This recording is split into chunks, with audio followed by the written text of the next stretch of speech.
How to make the right choice, how to make the decision making power किस तरह से बढ़ती है, किस तरह से हम कोई फैसला ले सकते हैं अपने बारे में, और ऐसी कौन कौन सी चीजें हैं जो रास्ते में रुकावट होती हैं किसी भी फैसले को पाया तक मील तक पहुंचाने में।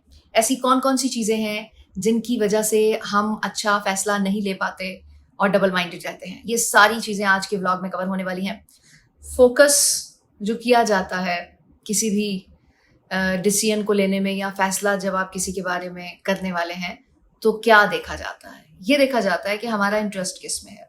चाहे वो शादी हो, हम इंटरेस्ट को देखते हैं, चाहे वो बिजनेस हो, हम इंटरेस्ट को देखते हैं, चाहे आपकी जिंदगी का कोई भी पहलू हो, वहां पे हम देखते हैं कि हमारा इंटरेस्ट क्या है। ये देख लेते हैं कि इंटरेस्ट पैदा कैसे होता है, आपका किसी तरफ इंटरेस्ट बना कैसे। एक ऐसा बिजनेस जिसके बारे में आप बिल्कुल नहीं जानते, लेकिन आप किसी ऐसी महफिल में बैठे हुए हैं जहां पे किसी इंसान ने आपका माइंड बनाया कि भाई कपड़े का कारोबार बहुत अच्छा चलता है क्योंकि उसका अच्छा चल रहा है, और वो रेडीमेड गारमेंट्स का काम करता है। अगर आप कपड़े का काम करेंगे तो उसके लिए फायदा हो सकता है। मार्केटर्स इर्द गिर्द फैले हुए हैं। हर कोई इंसान अपने बारे में पहले सोचता है और दूसरे के बारे में बाद में सोचता है। ये कोई बुरी बात नहीं है, इसमें खुदगर्जी नहीं कह सकते, इसमें एक रूटीन है, हमारी ज़िंदगी है कि सबसे पहले हम अपनी फैमिली, अपने बारे में सोचेंगे, उसके बाद दूसरे के बारे में सोचेंगे। तो एक लाशौरी तौर पे पैटर्न बन गया है कि जब भी आप किसी के साथ बैठेंगे और किसी को मशवरा देंगे तो उसमें अगर आपका फ़ायदा होगा तो पहले आप उसकी बात करेंगे। तो नतीजा ये निकला कि जगह जगह मार्केटर्स बैठे हुए हैं और मार्केटिंग कर रहे हैं अपने बेनिफिट की, अपने कारोबार की, और जिसमें उनको फ़ायदा नज़र आ रहा है उसके लिए दूसरे का माइंड बनाने के लिए हर वक्त तैयार है। तो आपके जो इंटरेस्ट डेवलप होते हैं इस तरह के, वो कुछ इसी तरह की सिचुएशन से गुजरने के बाद होते हैं।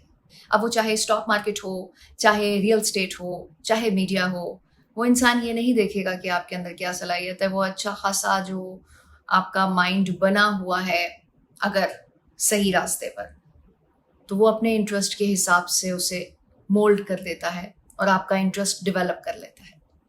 तो जब भी आप किसी ऐसे इंसान को देखें जो कहे जी मैं एक वक्त में मैं ऑफिस खोल रहा हूँ, ये भी करूँगा, ये भी करूँगा, ये भी करूँगा, तो इट मीन्स कि 4-5 चीज़ों के माइंड मेक कोई कर चुका है। तो जो लोग कच्चे जहन के होते हैं वो इस तरह की पोजीशन में होते हैं कि कोई भी उनका इंटरेस्ट डेवलप कर सकता है और वो उसके पीछे लग जाते हैं, लेकिन वो पाया तक मील तक इसलिए नहीं पहुंच पाते क्योंकि उसको करने का पैटर्न आपको नहीं पता, उसको किस तरह से करना है वो मैं आगे बताऊंगी, इसलिए मैं अभी बात नहीं करी। तो अभी तक की बातचीत में आपको ये अंदाजा हो चुका होगा कि दूसरा इंसान अपने मोटिव के लिए आपको मोटिवेट कर रहा है और आपके अंदर किसी चीज़ का इंटरेस्ट डेवलप कर रहा है। कुछ लोग ये शऊरी तौर पे करते हैं और कुछ लाशऊरी तौर पे, क्योंकि खुद के बारे में और फैमिली के बारे में सोचना कोई बुरी बात नहीं है, लेकिन अगर आपका भी काम हो रहा है और उसमें उसका भी फ़ायदा है तो वो आपको मज़ीद बढ़ा चढ़ा के बताता है कि हाँ जी ये कर लो। और जो लोग मार्केटिंग की स्किल्स रखते हैं, क्योंकि हर चीज़ में ही मार्केटिंग है, किसी भी पहलू को देख लें उन सब में मार्केटिंग ही आपको नज़र आएगी। तो जिनके अंदर ये सलाहियत नुमाया होती है, अच्छी होती है, वो अच्छा माइंड मेक कर लेते हैं और दूसरे लोग अच्छा खासा बहक जाते हैं अपने डिसीजन मेकिंग में। अब हम आ जाते हैं कि हमने क्या करना है डिसीजन मेकिंग के वक्त। हमने इन इंटरेस्ट को देखना है जो कि डेवलप हुए हैं, या फिर उसको देखना है जो कि वाकई हमारे अंदर मौजूद है। हमने 3 चीज़ें हैं जिनका ख्याल रखना है। एक हमारी एबिलिटी क्या है, किस में हम माहिर हैं, कौन सा काम अच्छे से कर सकते हैं, उससे रिलेटेड चीज़ें हमने पिक करनी है करने के लिए। मैं सारी चीज़ों की बात कर रही हूँ क्योंकि डिसीजन मेकिंग आपकी लाइफ के हर सेक्टर में होती है, तो उसमें आपने सिचुएशन वाइज देखना है कि क्या चीज़ यहाँ पे ख्याल रखने वाली है।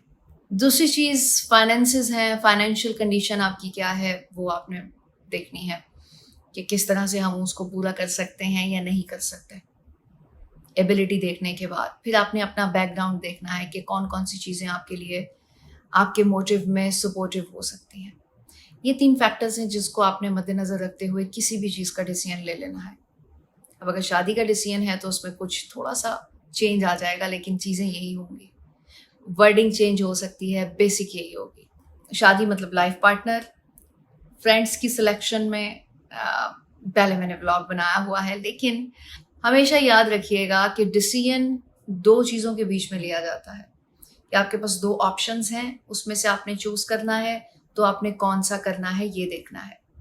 तो अब आपको डिफरेंस पता चल रहा होगा कि जो आपके इंटरेस्ट होते हैं वो 2 से ज़्यादा चीज़ों में हैं, तो उसमें डिसीजन मेकिंग नहीं होगी।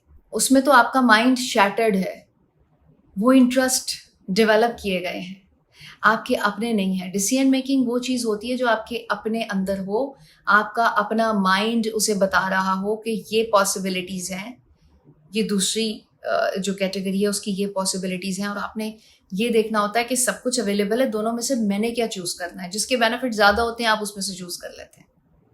तो इस तरह से आप डिसीजन ले सकते हैं और उस पर फोकस करके उसको पाया तक मिल तक पहुंचा सकते हैं।